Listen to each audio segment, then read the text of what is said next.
Raiding in Destiny 2 for most players is the pinnacle experience in the game. This includes some of the hardest content for players. In this video, I will be ranking every raid currently in Destiny 2, starting with the easiest and only going up in difficulty. In this video, I will not be taking the day one experience into account, rather how hard they currently are in the game. Please remember, this is my subjective list. I'd love to hear your thoughts and your list in the comments below, but at the number one spot for the easiest raid in the game, it's really hard, but I have to say Vault of Glass. The hardest part of this is the counting game during oracles and agreeing what callouts to use at Atheon. Okay, but really Vault of Glass is mainly here because it's recycled content and the changes did not do anything to it. Entrance, confluxes, and gatekeepers have hardly any changes other than adding some ads in. They're basically just shooting at enemies until the encounter is over. I feel like this raid would be so much cooler and even a bit more challenging if it was new, but we have been doing this since Destiny 1 Year 1, and Atheon is and always will be a super cool fight, but at this point, it just feels outdated. I love this raid, it will always hold a special place in my heart, but for now, it will take the easiest spot on this list. Up next is also pretty hard, but I have to put Root of Nightmares. So why Root? Well, the mechanics are not too intense, it's simply hit floating ball sometime. The raid is also very short. While fun, this raid has lots of its encounters in the form of traversals. The entrance encounter is pretty easy with killing ads, doing a bit of the mechanic, puzzle encounter with a bit more of the mechanic of hitting orbs, which players are able to solo by the way, traversal again, and then debatably the best part of this raid, planets. Why is the best part of this raid planets? Well, I saw someone on Twitter or X or whatever you call it nowadays saying it's one of the only raids where it switches up the mechanics. But we go from hitting an orb to suddenly switching planets around, which was completely random and threw us for a loop, and it was pretty awesome. Really though, the hardest part here is once again agreeing on callouts for what planets you have to move. Again, people have soloed this, so I'm not sure why we can't just agree or understand each other. After this is another traversal and then Nezi. So Nezarec has nothing to do with the last encounter, rather just light and dark again. It's not too bad, and as long as ad clear does their job, runners are able to do their part very easily, and most of the time you can just speed run to damage. Back to my mention of soloing though, if the mechanics were truly impressive, which I don't think they are, I don't think soloing a whole raid would be this easy. Other raids are able to be soloed, sure, but correct me if I'm wrong, this is the easiest raid to solo and probably the raid people have soloed the most in Destiny 2. As a 6-player activity, LFGs could sneak in here and get carried with no one suspecting a thing. So you've heard me talk about agreeing with callouts and understanding each other, which is a huge LFG issue. That's where today's sponsor Sky Coach comes in. Sky Coach is a professional coaching service that offers the best quality teammates so you don't need to waste time grinding away. Let's be honest, sometimes you don't want to grind out Destiny. I don't want to spend 3 hours on one encounter that should be done in 15 minutes. Sometimes LFG genuinely holds you back, and with Sky Coach, you're able to grind in a timely manner for you and stay away from the LFG. Whether it's an exotic mission, Grandmaster Nightfall, raiding, trials loot, and much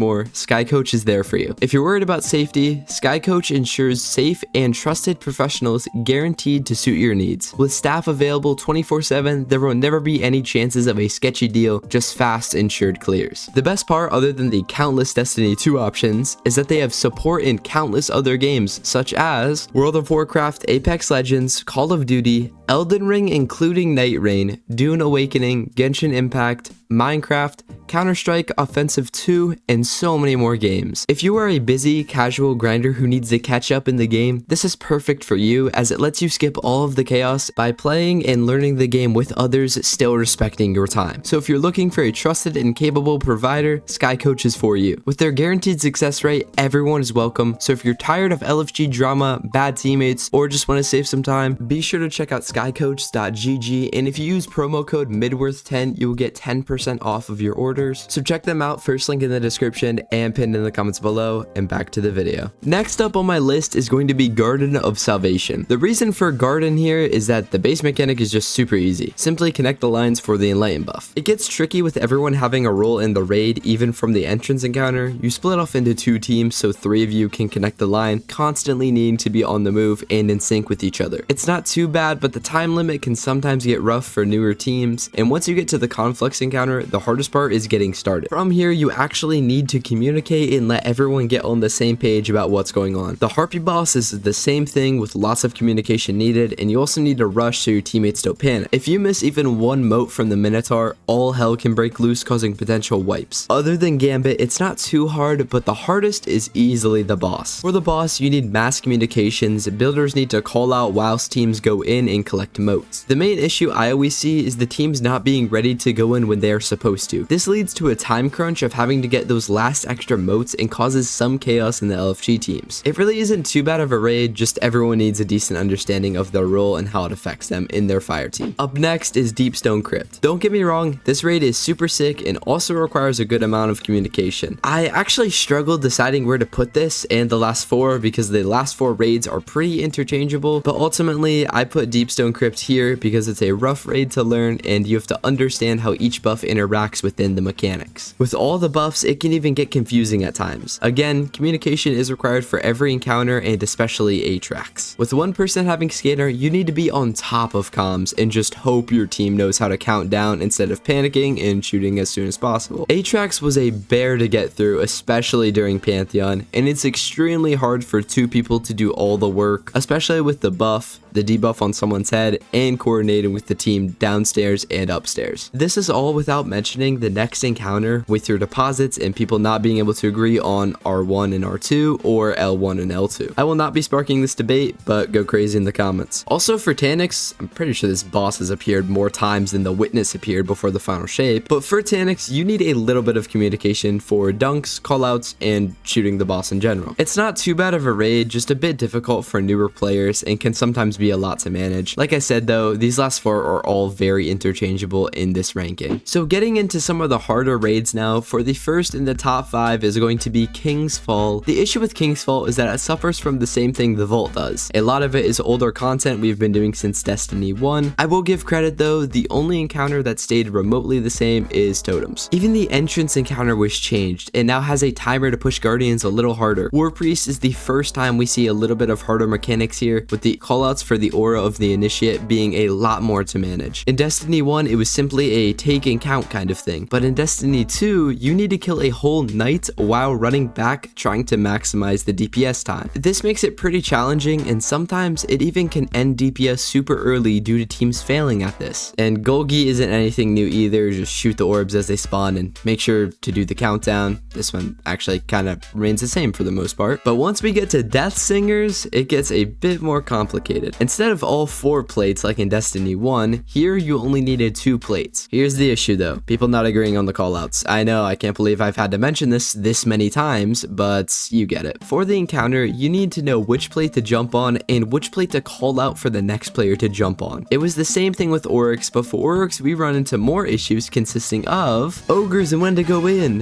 who is welling and at what time, Light Eater Knights and who kills them, plates once again, and the hell of mortars. Yeah, so people need to know where to run to not affect anyone else during mortars, otherwise it could lead to wipes. Other than that, it's not too bad, but it is a longer raid for sure. At our 4th slot here is Crota's End. Now Crota is also a Destiny 1 raid, but Bungie made sure they stepped it up this time so people could not solo it. I'm pretty sure someone did anyway, but they went crazy for Iryu, making it super hard to figure out the time crunch and making it super chaotic for players. Apart from Iryu, you now had to do actual communication throughout the entrance encounter with the Chalice and your empowerment from here until after Lamps. Crota also got the Iryu treatment himself, completely reworking how his fight works. You have to kill a bunch of ads and you can't swap the Chalice. Instead, you need to calm where it was going and put it inside a preservation Chalice whilst needing 4 enlightened players on your team. Also, the DPS was way less lenient with Oversoul becoming a defining mechanic here, so you need to balance not killing it with doing proper DPS, and if the timer hits 0, you die. So the first of the big 3 is going to be Last Wish, for one reason. Vault is still so hard for people to understand. And actually, I lied. Second reason, Riven legit. At the time of recording this, cheesing Riven is not currently a thing and requires net limiting, which is cheating. So let's run through the raid quickly here. Kali is easy. Shuri is actually a little difficult with comms for the puzzle room and the crystals. Morgoth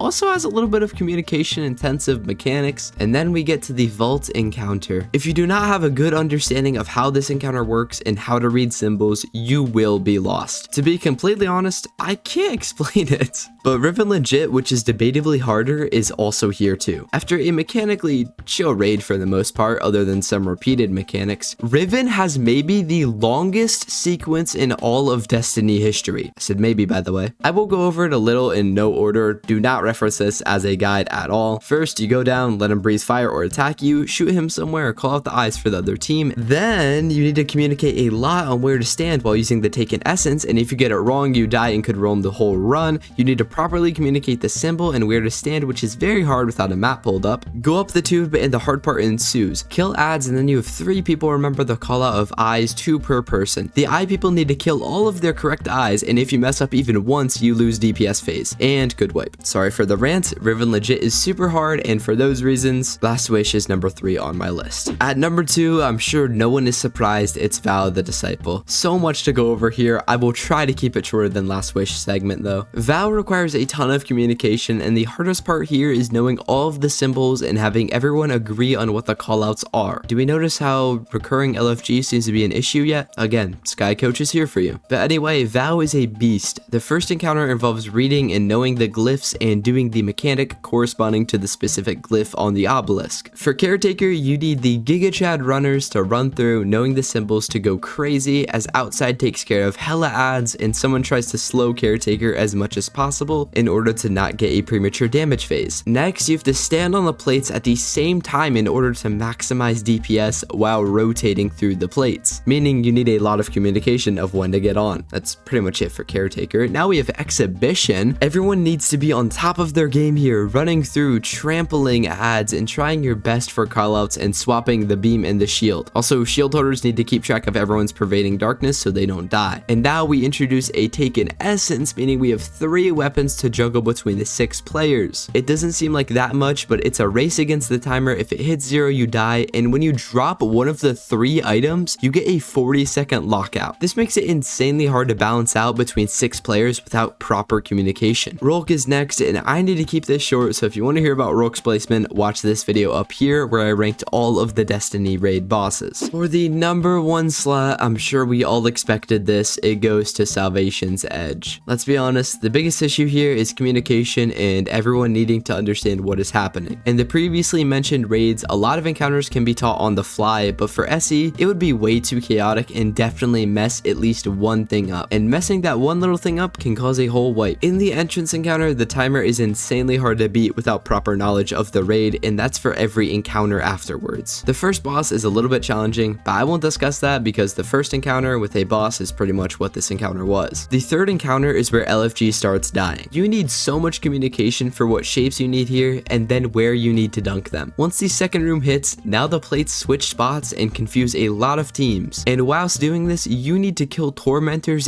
ASAP in order to unlock the encounter and fight against the timer. The third room is easily the hardest, with the tormentors in the back and having the most confusing route of lines. You need to communicate with your team to know where to send the buffs to. Already this raid has a ton going on. Then we get to Verity. This is the true LFG raid killer. I won't even go over it because I'm sure you know why. No one can agree what strategy to do, and most people don't know how to dissect. But when we get into cosmetics, it brings a whole new difficulty to this raid. To do this encounter properly, you need to match the ghost of your fire team to its guardian, and this is insanely hard to memorize for an LFG team, and players now just use a website for it. I could talk about Verity for hours, but I won't. After this is the Witness, and compared to the last 2 encounters, he's kind of a joke. The only ones with real jobs here are pretty much the runners who just need to communicate shapes and what they killed last. Other than that, just dodge his attacks during DPS, jump a few times, and the final boss is not as hard as the rest of the raid. Alright, so that is my final list. Please let me know what you think and leave a comment saying if you agree. Thank you so much again to Sky Coach for sponsoring this video. Link to them will be in the description. And thank you to all the members you are seeing here on screen now. If you want to support me, I'd really appreciate if you guys could subscribe, as I'm trying to hit 5,000 subscribers before August. And if you want to show extra support, you can become a member for early access to these videos for just $1 a month in the join button below. And I'll see you in the next one.